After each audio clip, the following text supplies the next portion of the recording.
Good morning, everybody. Good morning. It's another beautiful day. Had a good night here at Tom's Run Shelter. Had to stay here because they named the shelter after me. All right, well, maybe they didn't name the shelter after me, but I had to stay here anyway. Plus, it's about 3.7 miles to Pine Grove Furnace State Park, and that's where they have the half-gallon challenge with ice cream. You eat a half a gallon, you get a little wooden spoon. I've given it some thought. I've been tempted. I don't know that I'll do the half-gallon challenge. I'm a little bit concerned about the ramifications of eating a half-gallon ice cream, trying to get on up the trail, but we'll see. We'll see what happens. Half-gallon of ice cream, maybe you just end up with a cheeseburger, fries, and a cold beer, and a normal amount of ice cream. But nice little place here. That was my spot for the night. It worked out well. There's water running everywhere in this campground. Every place that you turn, there's water running down the side of the hill because of all the rain here in the spring. And that's a little bit different than in summertime. I guess there's difficulty finding water through some of these areas. But it was a good spot. They actually have poles set up here. One of them's fallen over. But they have poles here for people that sleep in hammocks. They can stretch their hammock between the two poles. And then the shelter, Tom's Run shelter's right up there. But still avoiding shelters, and really, quite frankly, prefer being in my tent compared to a shelter anyway. Just the privacy. It's cozy in the tent. Get all settled in and have it pretty well situated. But looks like it's going to be a good day. Going to go to Pine Grove Furnace State Park, try to charge up some batteries, maybe charge up the Garmin, and then head on up the trail. We'll see how many miles we get. But it's going to be a good day. Hope you're having a great day.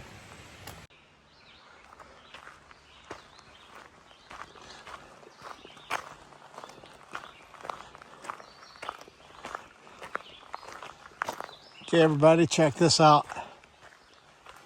There it is, the official halfway mark. 1,090 miles and a half to Springer Mountain, and 1,090 and a half miles to Katahdin. Halfway. Made it halfway. It's amazing. This sign marks the halfway point north and south on the AT. It was made by Chuck Wood of Norristown, Pennsylvania. 2,000 miler from the class of 1985.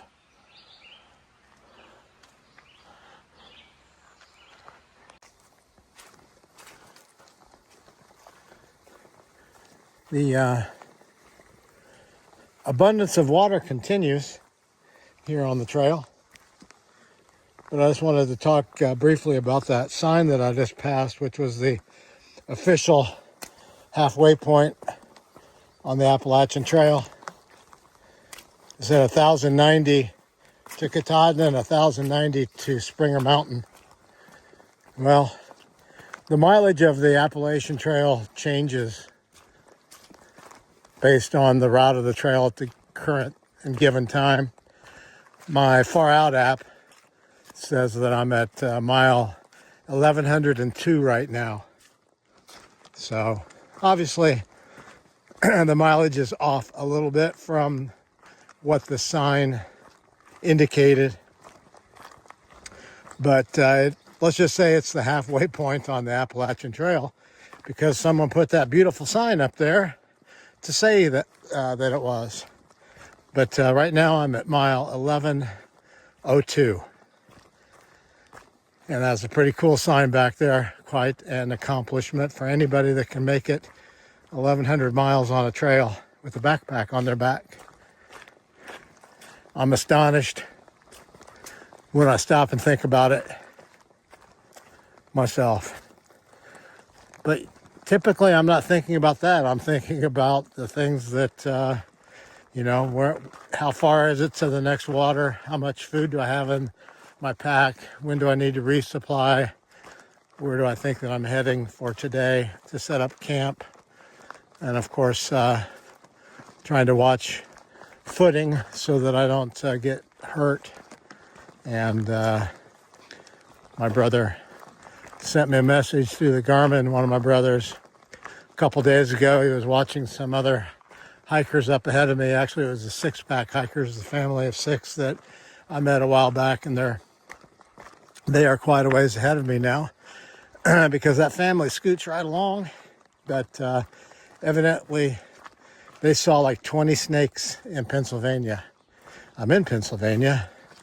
I've been watching. I was watching carefully yesterday, especially up in those rocks that I passed through and around the water for copperhead snakes and up on the rocks for rattlesnakes. Watching as best I can. Wouldn't mind seeing both of those types of snakes. I would just like for it to be from a distance and not a surprise. So my eyes are always scanning. Usually they're looking for the next spot that my foot's going to land so that I don't trip and get hurt. But I'm also trying to watch for snakes. I saw several snakes early on, but they've all been black snakes, large black snakes. So anyway, it's another beautiful day on the trail. It's supposed to be warm in the 70s and sunny and just my kind of weather. It was a little warmer last night than it had been the couple nights before, where it got down to the low 40s. And I'd say it was a few degrees warmer last night. And my tent was nice and comfy.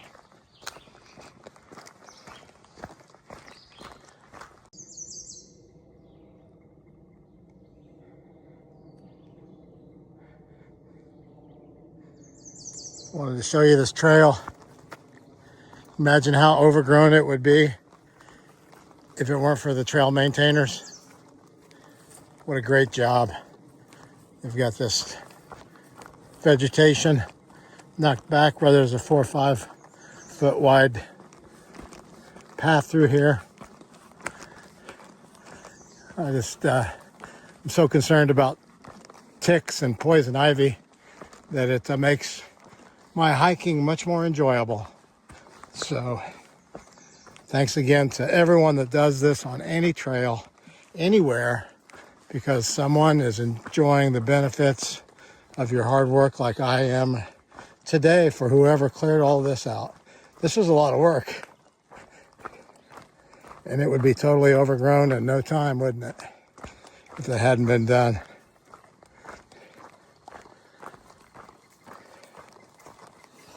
They smell good. Primrose, I guess.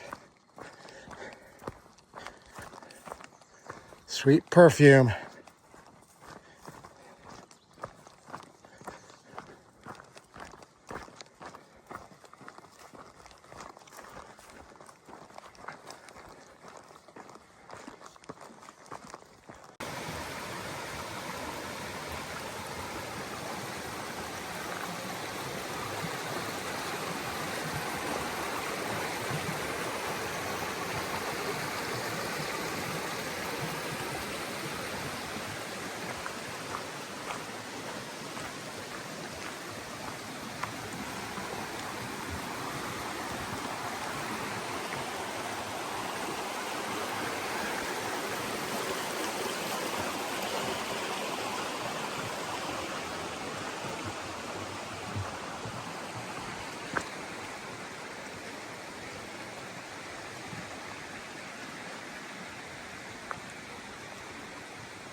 White blaze.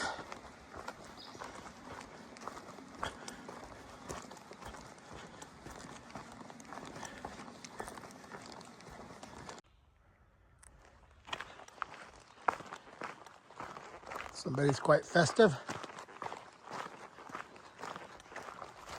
These are private residences or what? I'm not exactly sure.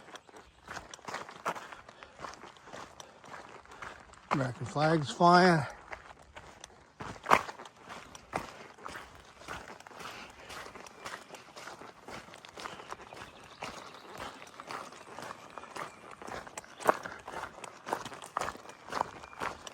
Getting down towards Pine Grove Furnace State Park, I'm sure. Maybe these are part of the state park. There's a Appalachian Trail Museum up here, but I think if I saw correctly, it is not open today.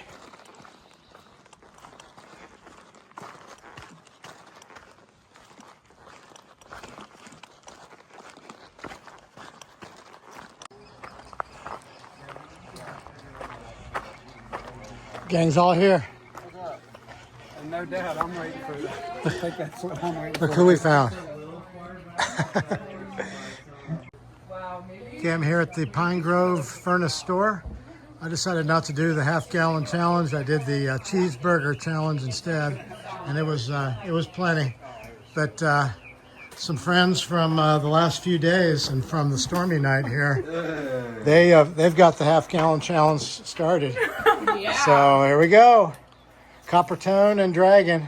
Oh yeah. Going for it. Ice cream is really hard. I look forward to hearing how it goes for you. Thank you. I hope we only have good things to say. I had a cheeseburger and a pint of ice cream. There you go. That's a better way to do it. Well, good luck to you. Wow, I feel like it is hard. I know it is.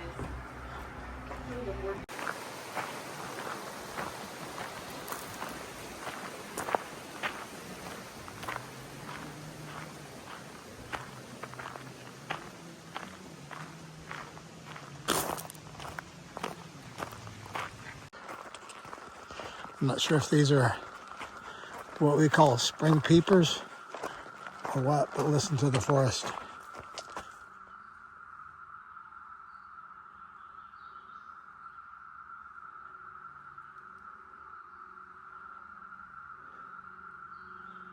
Cool.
The forest is alive.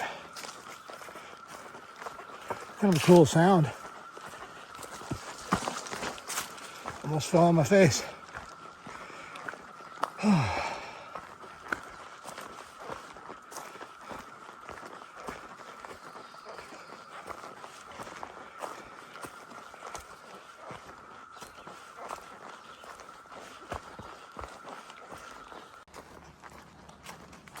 So back there at Pine Grove Furnace State Park at the store, I had been thinking about doing the half-gallon challenge, which is eating a half gallon of ice cream.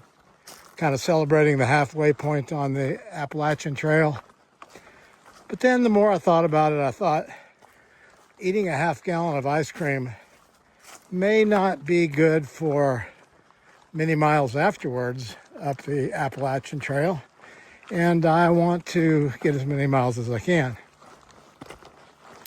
Then when I saw a young lady there that completed the challenge, the way she was walking around and the look on her face made me think that I made a wise decision. So instead of eating a half a gallon of ice cream, I had a cheeseburger, some fries, and a pint of ice cream that her boyfriend or husband, whoever it was, wasn't able to finish when he tried to do his half-gallon challenge. So it worked out pretty good for me. Plus, the hiker Dragon, who we've been bouncing around for the last week or so, her grandparents were there at the store to see her, and they brought a bunch of goodies up there, so they provided trail magic. So I had a couple, 3 like little donut hole things, a banana, a small root beer, can of root beer, a little thing of chocolate milk, maybe some other things that they had brought up.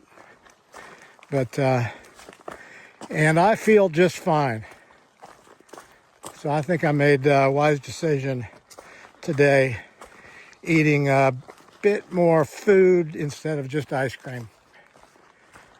So we're gonna keep moseying along here. Took a little while to do that back at the store because, had to wait about 45 minutes for them to start serving lunch to get the cheeseburger.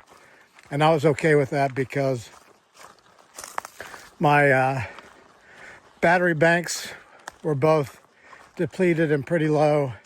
My phone was kind of low. My Garmin was getting on the low side. So I was getting concerned about making it to the next town to where I can charge things up, which will either be Boiling Springs tomorrow or hopefully more like Duncannon in about 3 days. So I've got a few things that I'm trying to balance right now. I've got plenty of food. I have probably 4 or 5 days food in my pack, so I can make it to Duncannon with the food that I have. Now that I've topped up my batteries, I can make it with battery power. But the thing I'm having a bit of a challenge with right now is memory space on my phone. It's been a little while since I had a 0 and uploaded some videos and deleted stuff out of my phone. And my phone is just about full on storage. So I'm going to have to probably take a 0 just to do photo editing and backing my photos up to Dropbox so that I can delete them on my phone and have storage to move forward. Didn't really think that was going to create the necessity for me to take a 0, but it's all good. This is my 6th day of hiking, I believe, since I left Harper's Ferry and had a 0. And what hurt me there was the hotel that I was at, the Quality Inn, had very poor Wi-Fi, so I was only able to upload about 3 videos, which means I can only delete that number of pictures and items out of my iPhone. So got to get caught up, but that's okay. It's part of it because I want to document this hike for all of you. On up the trail I go.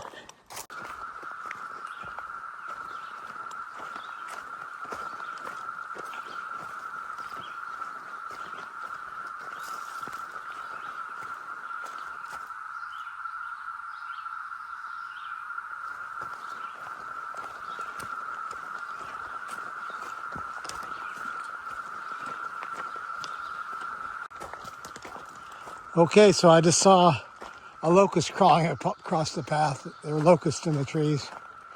Not spring keepers or tree frogs.